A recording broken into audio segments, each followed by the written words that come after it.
elecciones de término medio en Estados Unidos serán el primer gran examen electoral del segundo mandato de Donald Trump. El 3 de noviembre se renova toda la Cámara de Representantes, parte del Senado y varias gobernaciones. En juego está si la Casa Blanca conserva un Congreso alineado o si entra en un escenario de gobierno dividido.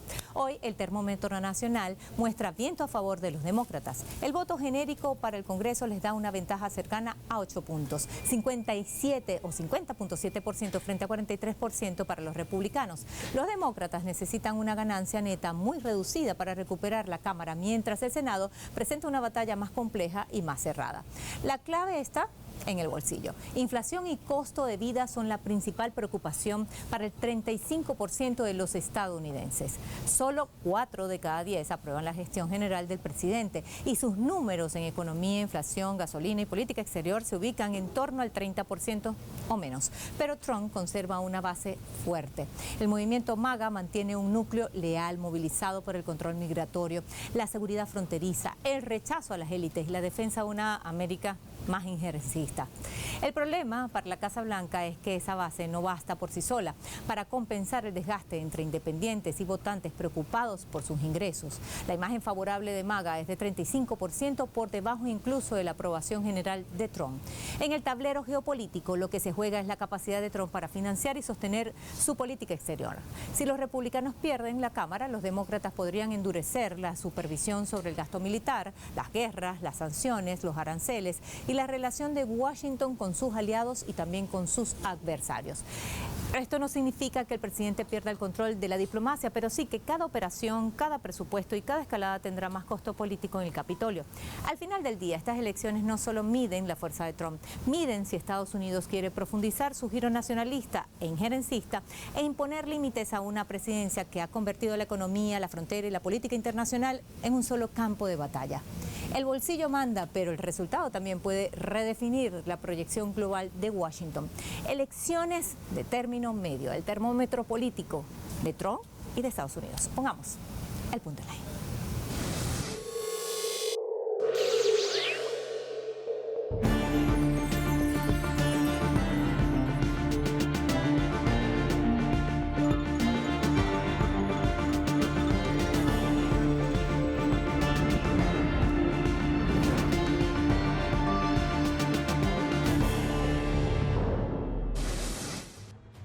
El sistema electoral estadounidense renueva de manera directa los 435 escaños con derecho a voto de la Cámara de Representantes y aproximadamente un tercio del Senado, correspondiente a 33 o 34 bancas de las 100 que componen la Cámara Alta, además de definir más de 36 gobernaciones y puestos clave a nivel estatal.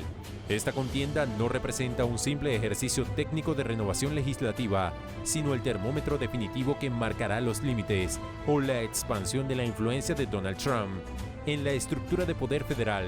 Analistas consideran que el escenario de una victoria para las filas afines a Donald Trump representaría un serio riesgo institucional al otorgarle un cheque en blanco dentro del Capitolio para avanzar sin supervisión, permitiendo el nombramiento judicial ultraconservador a conveniencia y el debilitamiento de los mecanismos de rendición de cuentas sin encontrar ningún contrapeso republicano dispuesto a fiscalizar los excesos del poder. Es un fuerte impacto el que podría tener si la parte del Partido Republicano, que en los Estados Unidos es un partido de derecha conservador, gana en gran parte muchas de las elecciones seccionales o territoriales, como se les llama en diferentes países, ¿no? En este caso se les llama de medio término.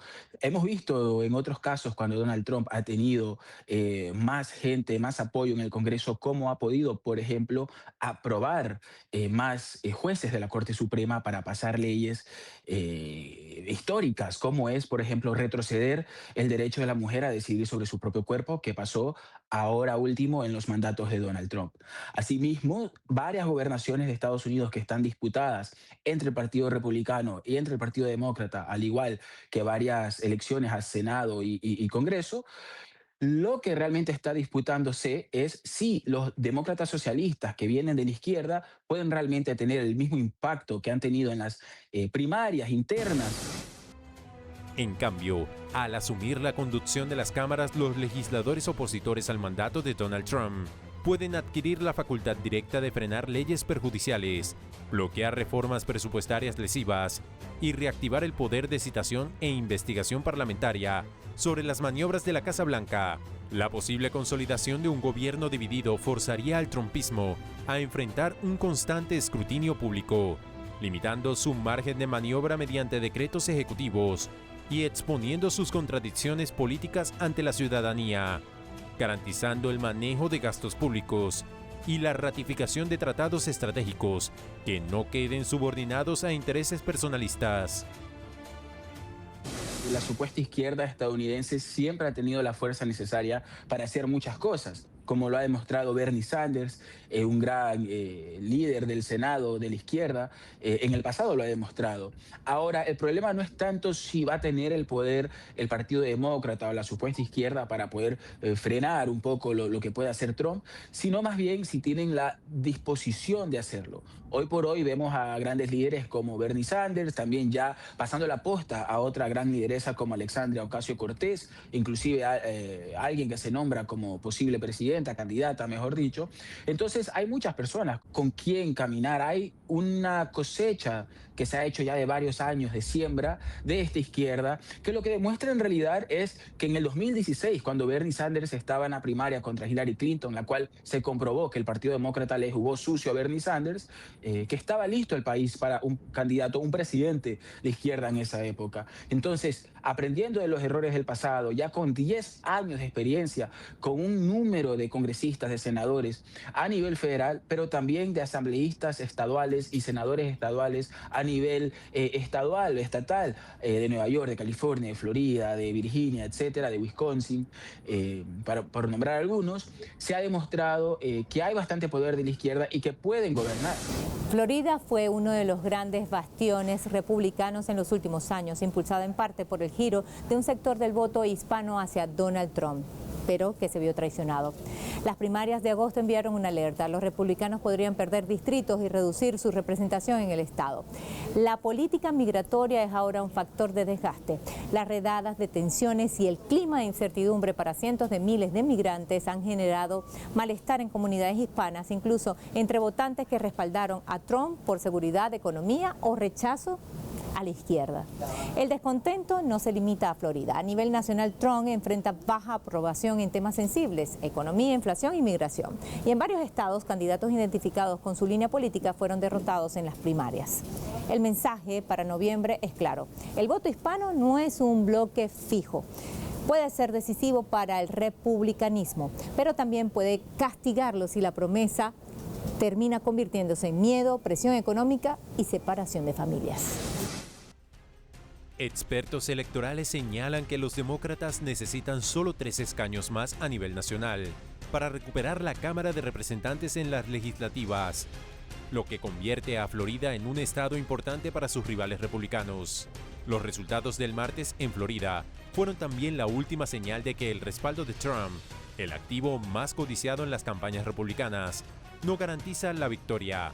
La integrante de los Socialistas Democráticos de América, DSA, Angie Nixon, derrotó a su copartidario y exmilitar Alexander Vindman y se enfrentará así a la republicana Ashley Moody en noviembre. La victoria de Nixon fue una sorpresa para los republicanos, debido a que el ala izquierda del Partido Demócrata es un movimiento que recientemente ha cosechado varias victorias en las primarias en otros lugares del país norteamericano.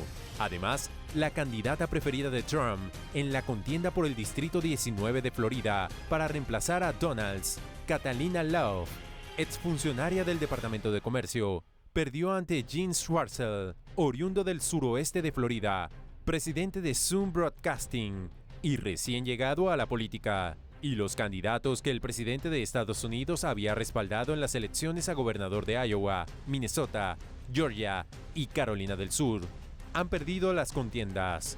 De igual forma, el candidato elegido por Trump para gobernador de Wyoming también fracasó en las primarias republicanas. Según las proyecciones de medios estadounidenses, los votantes de esa zona eligieron al senador estatal Eric Barlow por encima de la superintendente estatal de instrucción pública, Megan Degenfelder, respaldada por Trump. En noviembre, Estados Unidos no solo elegirá representantes, decidirá cuánto poder está dispuesto a entregarle nuevamente a Donald Trump. Estarán en juego los 435 escaños de la Cámara de Representantes, cerca de un tercio del Senado y decenas de gobernaciones y cargos estatales. Será una pulseada nacional para definir si la Casa Blanca mantiene vía libre o si el Congreso le pone freno a su agenda. Si el trumpismo conserva el control del Capitolio, el presidente tendrá más margen para empujar su paquete económico, endurecer la política migratoria, blindar sus nombramientos y profundizar su estrategia de América primero. Pero si la oposición recupera al menos una de las cámaras, cambia la partida. Más investigaciones, más control sobre el presupuesto, más presión sobre la política exterior y menos cheques en blanco para Trump. No es solo una elección legislativa, es el referéndum más directo sobre su presidencia. ¿Más poder para Trump o un Congreso dispuesto a ponerle límites?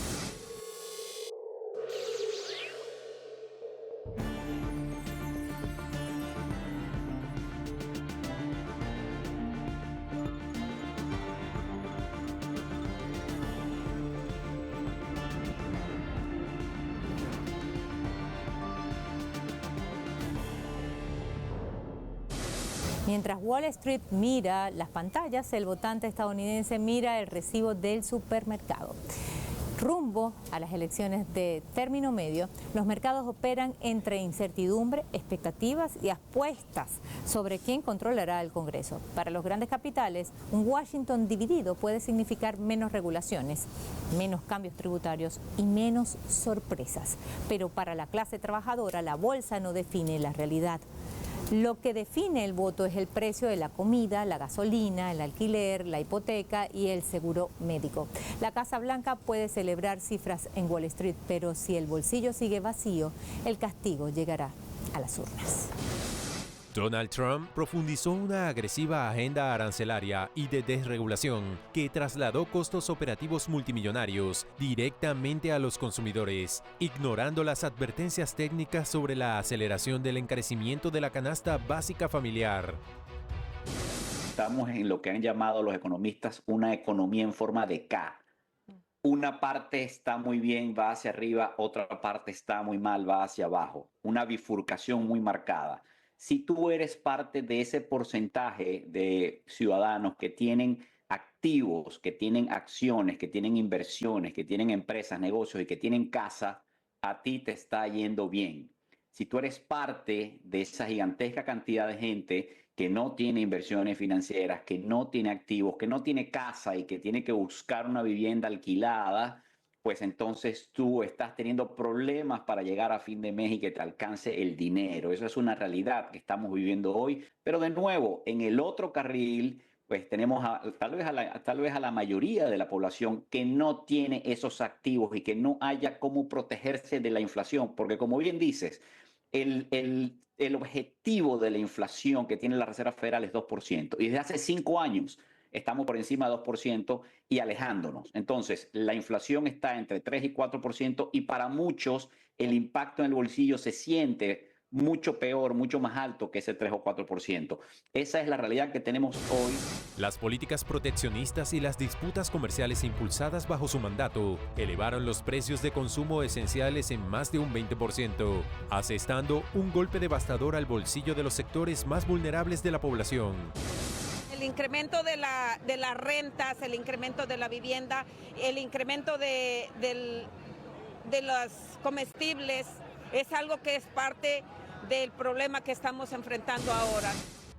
El encarecimiento sistemático en los sectores de vivienda, energía y servicios de salud empujó a millones de hogares a niveles críticos de endeudamiento, evidenciando un desinterés gubernamental por el bienestar material de la ciudadanía, que terminó por fracturar la confianza pública. La administración saliente pagó un costo político irreversible en las urnas debido al colapso de su aprobación popular, confirmando que las medidas económicas que sacrifican la estabilidad de las familias terminan inevitablemente sepultadas por el voto castigo ciudadano.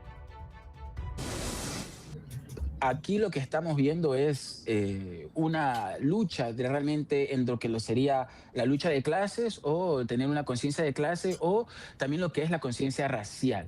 Porque en Estados Unidos estamos viendo aquí una disputa donde la conciencia nos dice, no tengo para pagar el alquiler, no tengo para estudiar, no tengo para pagar el seguro médico, no tengo para tener una vivienda, ¿no? El sueño americano, la gran propaganda de la Guerra Fría, entre otras cosas, ya no es asequible ni siquiera para el anglosajón, el llamado gringo, ¿no? Entonces, ¿qué pasa? Admitir que no les funciona es admitir que el capitalismo no funciona, es admitir que el sistema, el sueño americano no funciona, que ha sido una mentira. Entonces, ese odio, ese resentimiento va hacia los migrantes, hacia los musulmanes, hacia los negros, hacia las mujeres, etcétera.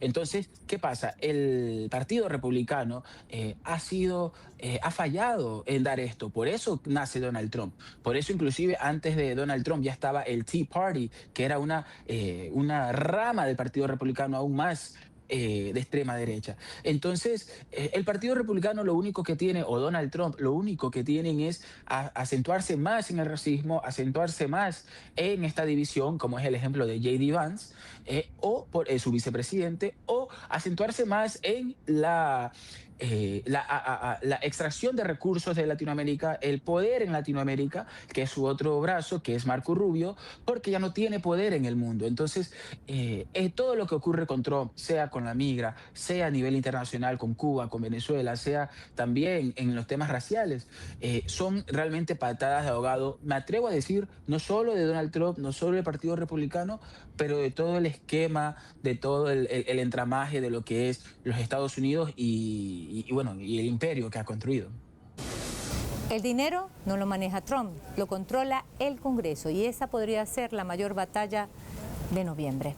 Aunque Donald Trump ha gobernado con una lógica de choque, usando órdenes ejecutivas y empujando los límites del poder presidencial, hay una pared que no puede derribar por completo. El Congreso tiene la llave del presupuesto. Si los republicanos pierden una de las dos cámaras, la Casa Blanca podría quedar sin vía libre para aprobar presupuestos, recortes, beneficios tributarios y nuevos planes de gasto. En Estados Unidos el presidente puede presionar, pero el Congreso aprueba o bloquea los recursos. Una mayoría demócrata abriría un escenario de confrontación, más investigaciones, más citaciones, más control sobre el gasto y menos cheques en blanco para Trump. El riesgo es un Washington paralizado con pulsos presupuestarios, retrasos y la amenaza de cierres parciales de gobierno. Paradójicamente, Wall Street puede leer esa parálisis como estabilidad, menos cambios bruscos, menos regulaciones nuevas y reglas más predecibles para los grandes capitales. En noviembre no solo se elige el poder, se decide si Trump sigue gobernando a toda velocidad o si el Congreso logra ponerle freno. Analistas electorales en Estados Unidos advierten un escenario clave. Si el partido de Donald Trump pierde el control del Congreso, el mandatario no podrá seguir aprobando las polémicas leyes ómnibus, las gigantes paquetes de leyes fiscales, que según expertos han golpeado a gran parte de la población estadounidense para beneficiar únicamente a los contribuyentes más ricos. Un claro ejemplo fue la ley aprobada en julio de 2025. Ese texto agrupó drásticos cambios fiscales, sociales y económicos. La medida provocó profundos recortes en la red de seguridad social federal y eliminó, de forma gradual, las ayudas para ancianos y mujeres embarazadas. En su lugar, el presupuesto se desvió a operaciones de seguridad fronteriza a favor de ICE. Esta reforma alteró la paz social, desatando las masivas marchas nacionales bajo el lema No Kings, es decir, sin reyes. Entonces, en este caso, sí podría convenir que haya este tipo de impasse, este tipo de filibuster también, como ocurre algunas veces en el Congreso de Estados Unidos, pero a lo contrario, que ocurriría que la protección o el beneficio, pongamos así, de las clases obreras o de las clases migrantes, ya dependería de cuál estado están, ya que al Estado federal no llegar a algún tipo de ley o algo, pues recae esta responsabilidad o se mantiene la ley vigente en cada estado, ¿no? De los 50 que hay. Entonces, la realidad de alguien que vive en Nueva York, un migrante indocumentado, es muy diferente. En este caso, que el Estado federal no pueda pasar nada, tanto en contra como a favor. Hoy por hoy la situación es en contra. Eh, a nivel federal, entonces no es lo mismo que un migrante que esté, digamos, en Texas, que no tiene ninguna protección ni en el Estado y bueno, en este caso tampoco la tendría a nivel federal. Entonces ahora se vuelve un tema geográfico y por supuesto, como siempre, también económico. Hay gente que tiene para pagar abogados, hay gente que no, entre otras cosas. Pero en caso de que haya un impasse al nivel legislatura federal, ya recaería al nivel local y ahí es cuando vemos personajes como Zoran Mamdani o personajes de las concejalías municipales, etcétera, llegar a pasar leyes o estaduales, llegar a pasar leyes que protejan a las clases obreras y los migrantes. Sin embargo, que el Partido Republicano pierda la mayoría en el Congreso y el poder legislativo quede dividido es una noticia que celebra Wall Street, aunque parezca extraño. Para los grandes inversionistas, un gobierno donde el poder se reparte entre republicanos y demócratas es sinónimo de estabilidad y tranquilidad para los mercados. La historia respalda esta teoría, pues entre los años 1951 y 2023, las acciones en el índice Standard & Poor's 500 subieron un promedio anual del 9,9% bajo gobiernos divididos. Esta cifra supera el 8% de ganancias que se registra cuando un solo partido tiene el control total de la Casa Blanca y el Congreso. Con un Congreso dividido, el dinero se mueve a sectores seguros. La tecnología y el sector armamentístico se salvan de leyes estrictas o investigaciones antimonopolio. Al mismo tiempo, las farmacéuticas y el sector salud respiran aliviados, pues se reduce el riesgo de que el gobierno controle el precio de las medicinas o cambie el sistema sanitario. A pesar de la calma, existen dos riesgos que pueden hundir las bolsas. El primero son las peleas por el límite de la deuda, que podrían llevar al país a un impago histórico y generar pánico financiero. El segundo son los temidos cierres de gobierno, que ocurren cuando el presidente y el Congreso no logran pactar el presupuesto anual. Si Donald Trump sigue en el poder, las clases más afectadas, que serían las clases anglosajonas inclusive, ¿no? Si no votarían por Trump, no tuvieran esta reacción, si no tuvieran el problema del fentanilo, entre otros, se verían gravemente afectadas si se mantiene estos políticos republicanos, estas políticas conservadoras que han mantenido a estos estados en la pobreza, sin salud, sin educación, sin oportunidades. Pero las grandes masas pues no tienen ayuda. Hoy por hoy estamos viendo que las organizaciones sociales que ayudan a los migrantes están despidiendo muchas personas, que no tienen el mismo presupuesto para dar servicios y pues en este caso beneficiaría o se vería afectado el económico, pero ¿a quién? ¿No? En el caso que gane Donald Trump, se continuaría beneficiando a las grandes compañías. Él es un oligarca, ya ha traído esa política, o mejor dicho, la ha exhibido, que también existe en los Estados Unidos, que es algo que ha existido prácticamente durante los últimos 100 años. Cuando el discurso político choca con el bolsillo casi siempre gana. En Estados Unidos, millones de familias enfrentan el alto costo de la salud, vivienda cada vez más lejana y salarios que no alcanzan. Mientras tanto, la agenda republicana prioriza recortes tributarios, desregularización, operaciones migratorias costosísimas y una política exterior cada vez más agresiva. Trump quiere proyectar fuerza global, presionar gobiernos, escalar sanciones y volver a poner a América Latina bajo la sombra de la doctrina Monroe. Pero cada operación, cada despliegue y cada conflicto internacional tiene un precio. Más gasto público, más presión sobre los presupuestos y al final más costos para el contribuyente estadounidense.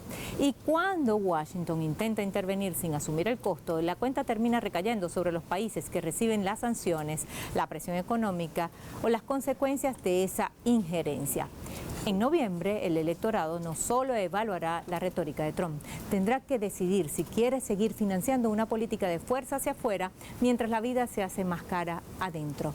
La pregunta es simple: ¿hasta cuándo está dispuesto a pagar el pueblo estadounidense para que Washington juegue a ser el dueño del mundo? Pusimos el punto en la I.